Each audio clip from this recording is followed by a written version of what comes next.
देख रहे हैं खबरों का सबसे विश्वसनीय और धमाकेदार बुलेटिन न्यूज ब्लास्ट नेशनल और आपके साथ में विजेंद्र सोलंकी। सबसे पहले बात करते हैं नए मुख्य निर्वाचन आयुक्त की। राजीव कुमार होंगे देश के नए मुख्य निर्वाचन आयुक्त।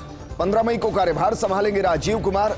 न्याय एवं विधि मंत्रालय ने नोटिफिकेशन जारी कर दिया है। गुजरात, राजस्थान और एमपी जैसे राज्यों में कराएंगे विधानसभा के चुनाव। इसी साल जो चुनाव है, निवर्तमान सीसी सुशील चंद्र की जगह लेंगे राजीव कुमार। 14 मई को समाप्त हो रहा है सुशील चंद्रा का कार्यकाल और मोदी सरकार में वित्त सचिव की जिम्मेदारी राजीव कुमार निभा चुके हैं और अब मुख्य निर्वाचन अधिकारी की जिम्मेदारी संभालेंगे और आगामी चुनाव में शांतिपूर्ण और निष्पक्ष चुनाव को कराना उनकी एक महत्वपूर्ण जिम्मेदारी होगी।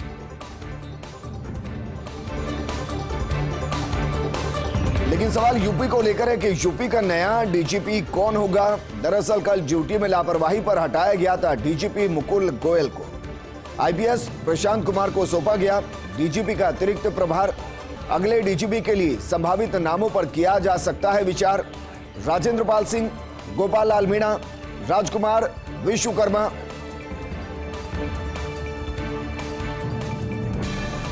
वहीं आईएफएस अनूप कुमार सोनी को अतिरिक्त प्रभार। अमरनाथ श्राइन बोर्ड के सीईओ केओएसडी का सौंपा गया है अतिरिक्त प्रभार। जम्मू कश्मीर कैडर के 2012 बैच के आईएफएस अधिकारी हैं अनूप कुमार सोनी और उनको अब अलग से जिम्मेदारी दी गई है। अमरनाथ श्राइन बोर्ड के सीईओ के ओएसडी का अतिरिक्त प्रभार उनके पास रहेगा। अमरनाथ यात्रा की शुरुआत होनी और ऐसे में न सिर्फ सुरक्षा एक महत्वपूर्ण मुद्दा बल्कि वहां पहुंच रहे श्रद्धालुओं को कोई समस्या न हो, रूटों को किस तरीके से डाइवर्ट किया जाए, मसलन पहलगांव से और बालटाल के रास्ते किस तरीके से सभी को गुफा तक पहुंचाया जाए, अमरनाथ गुफा तक पहुंचाया जाए, क्योंकि 2 साल कोरोना के बाद अमरनाथ यात्रा शुरू हो रही है और इसको लेकर तमाम व्यवस्थाएं दुरुस्त रहे। जिम्मेदारी अनूप कुमार के पास भी रहेगी क्योंकि वो अमरनाथ श्राइन बोर्ड के सीईओ के ओएसडी के तौर पर अतिरिक्त जिम्मेदारी संभालेंगे।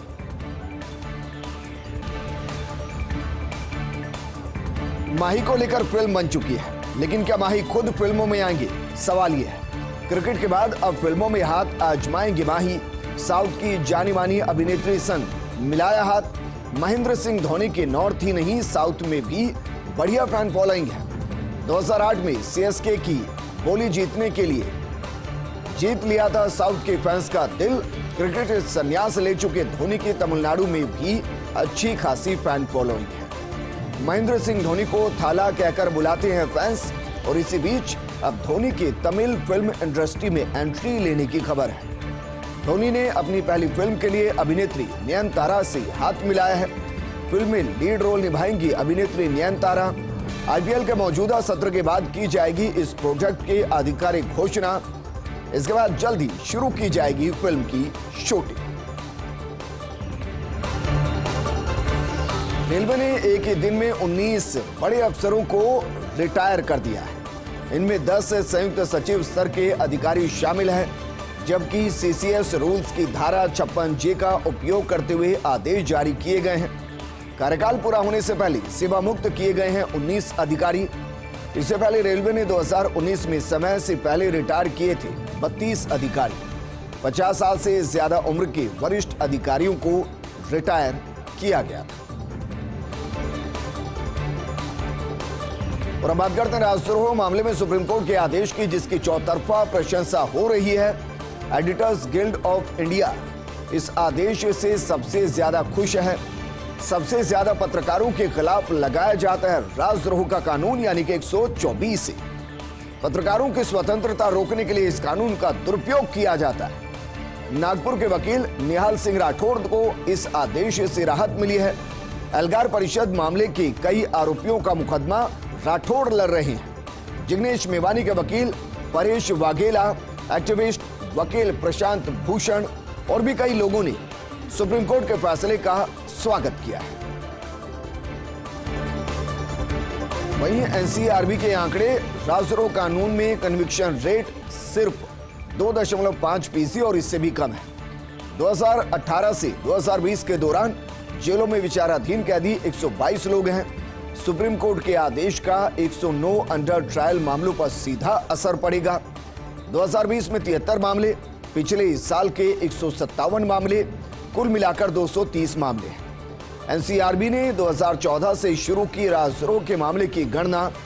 राजद्रोह के मुकदमे में 2.5% से भी कम आरोप साबित होते हैं, यानी कि अगर 100 लोगों को पकड़ा गया तो महज 2.5 लोग ही ऐसे होंगे जिनके खिलाफ जो आरोप लगाए गए वो साबित हो पाते हैं।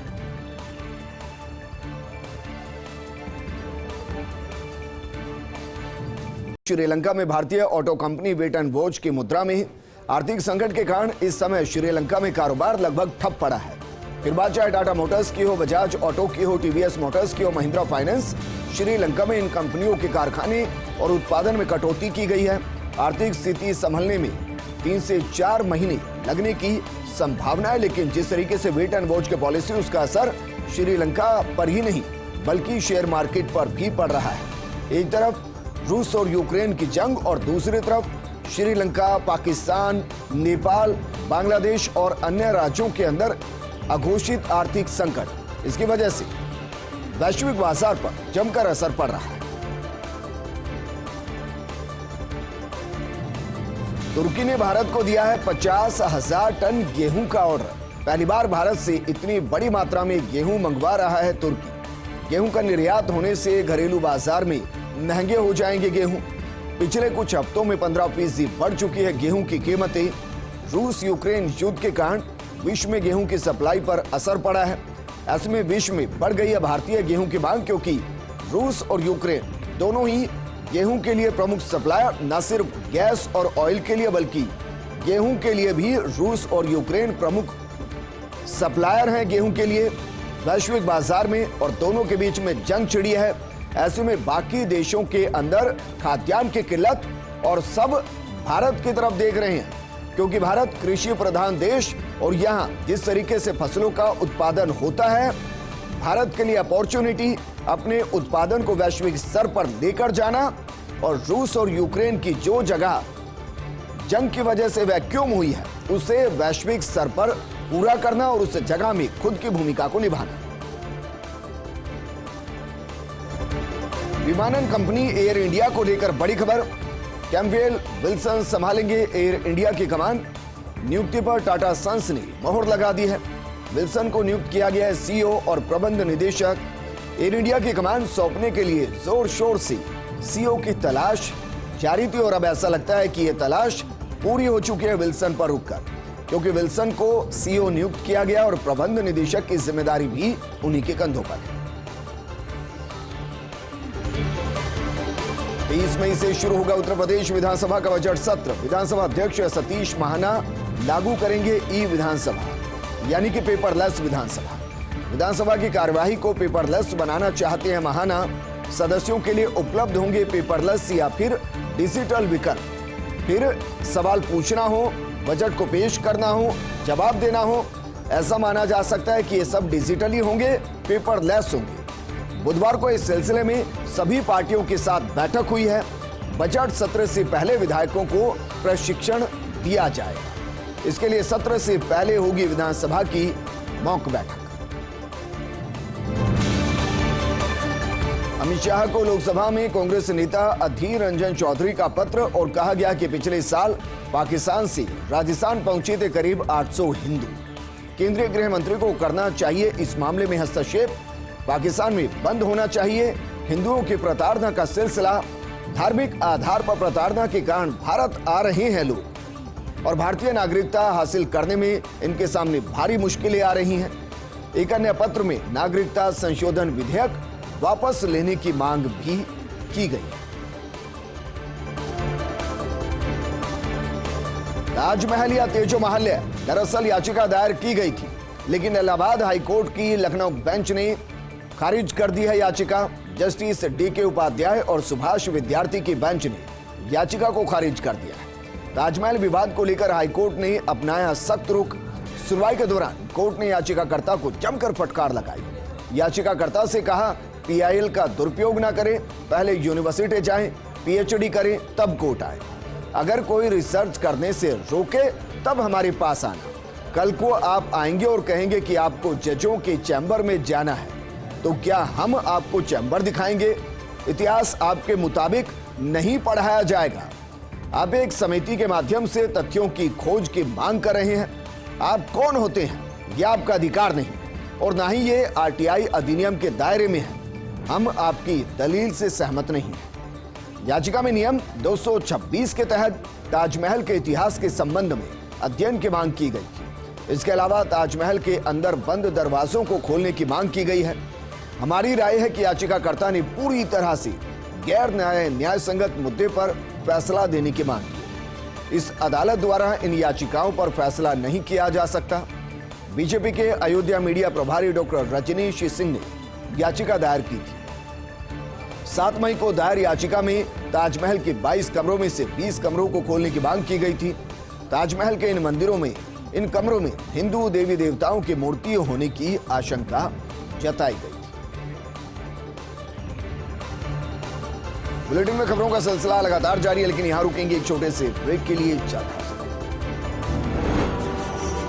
आपका स्वागत है। 15 राज्यों की 57 राज्यसभा सीटों पर 10 जून को चुनाव है। राजस्थान की बात की जाए तो 4 सीटों के लिए भी 10 जून को चुनाव होंगे। उत्तर प्रदेश की 11 सीटों पर चुनाव होंगे। तमिलनाडु और महाराष्ट्र की 6-6 सीटों पर चुनाव होंगे। बिहार की 5 सीटों पर चुनाव होंगे। कर्नाटक, आंध्र प्रदेश की 4-4 सीटों पर चुनाव होंगे। ओडिशा और मध्य प्रदेश की 3-3 सीटों पर चुनाव होंगे। तेलंगाना, छत्तीसगढ़, हरियाणा, झारखंड, पंजाब की 2-2 सीटों पर चुनाव होंगे। उत्तराखंड की 1 राज्यसभा सीट पर चुनाव होंगे।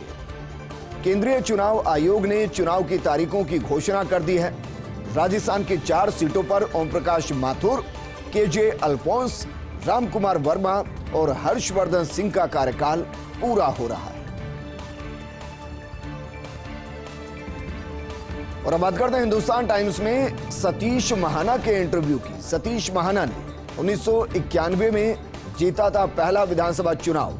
अटल बिहारी वाजपेयी, अरुण जेटली, सुषमा स्वराज के नजदीकी रहे थे। उस समय राजनाथ सिंह, कल्याण सिंह को नहीं पहचानते थे महाना।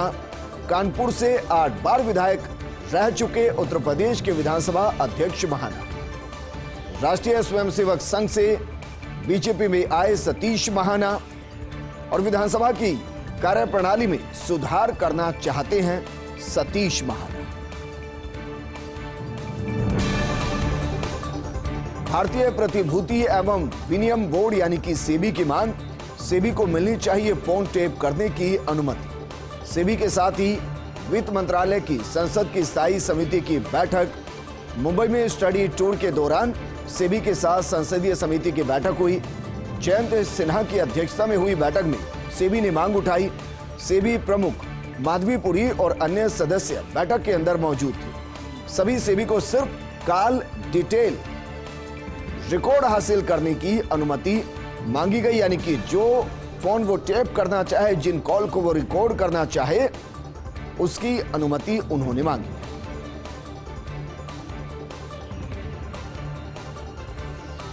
और बात करते हैं 15 राज्यों की 57 राज्यसभा सीटों पर 10 जून को चुनाव की। राजस्थान की 4 सीटों के लिए भी 10 जून को चुनाव होंगे। उत्तर प्रदेश की 11, तमिलनाडु, महाराष्ट्र की 6-6।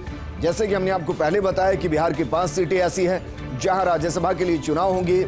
इसके अलावा राजस्थान की जो 4 सीटें हैं जो खाली हो रही हैं, वो ओम प्रकाश माथुर, केजे अल्फोंस, रामकुमार वर्मा और हर्षवर्धन सिंह के कार्यकाल के पूरा होने की वजह से हो रही हैं।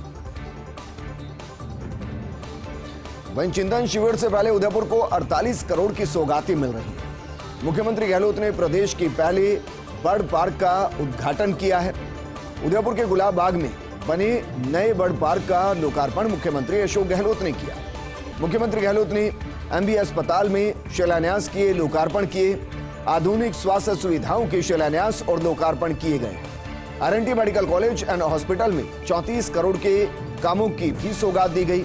लोकार्पण शिलान्यास के बाद मुख्यमंत्री गहलोत ने संबोधित किया और कहा कि हमारी सरकार की प्राथमिकता स्वास्थ्य सेवाएं हैं। कोविड प्रबंधन में राजस्थान देश में नंबर 1 रहा है। उदयपुर के कमिश्नर तब भीलवाड़ा के कलेक्टर हुआ करते थे।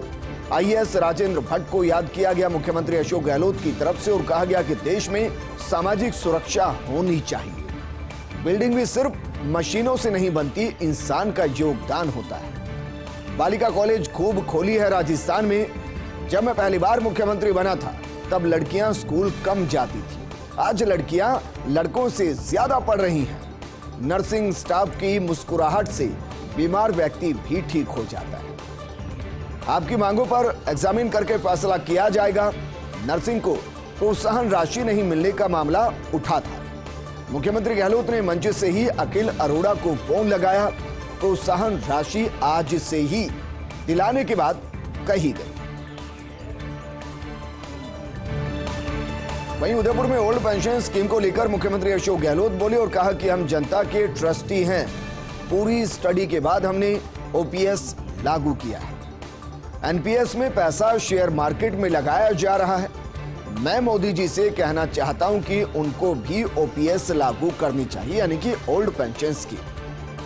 मोदी जी को इस मामले में आगे आना चाहिए। हमने बिना मांगे ओपीएस लागू की। कर्मचारी नेताओं का लालच होता है कि सरकार के फैसले का श्रेय मिले।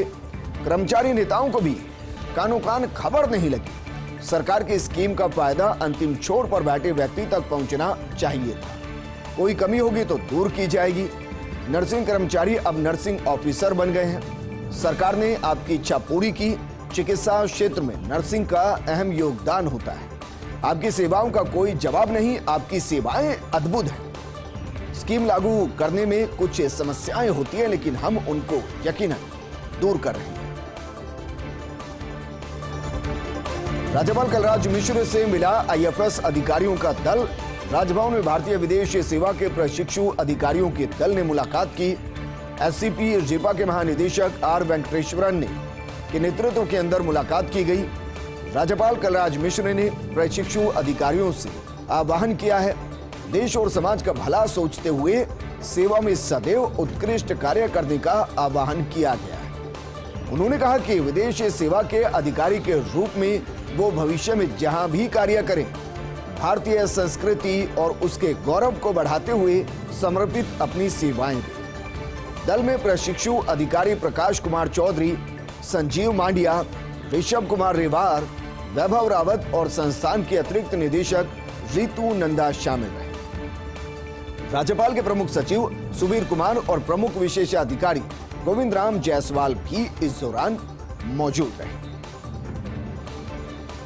चलिए अब बात करते हैं कांग्रेस के नव संकल्प शिविर की। तो उदयपुर में कांग्रेस का नव संकल्प चिंतन शिविर से पहले कांग्रेस की प्रेस कॉन्फ्रेंस। मुख्यमंत्री अशोक गहलोत, कांग्रेस के राष्ट्रीय प्रवक्ता रणदीप सुरजेवाला, पीसीसी चीफ गोविंद सिंह डोटासरा हुए मीडिया से रूबरू। नव संकल्प शिविर से जुड़ी वीडियो क्लिप प्रसारित की गई। एक नया अध्याय का आरंभ है वीडियो क्लिप की थीम। वीडियो क्लिप के बाद मुख्यमंत्री गहलोत ने रखी अपनी बात। कहा, राजस्थान के लिए ऐतिहासिक घड़ी आई है। सोनिया गांधी ने शिविर के लिए राजस्थान को चुना है। सोनिया गांधी ने मेवाड़ की धरती को चुना है। आज देश में हालात चिंताजनक है। संविधान की धज्जियां उड़ रही है। कांग्रेस की नीतियों व सिद्धांतों पर अब तक देश चलता रहा है। उसी कारण आज तक देश यहां पहुंचा है। हमसे पूछते हैं कि 70 साल में कांग्रेस ने क्या किया। कांग्रेस मुक्त भारत की बात करने वाले खुद मुक्त हो जाएंगे। देश का मीडिया दबाव में है, कुछ हिम्मत करते हैं, उनको मैं सलाम करता हूं।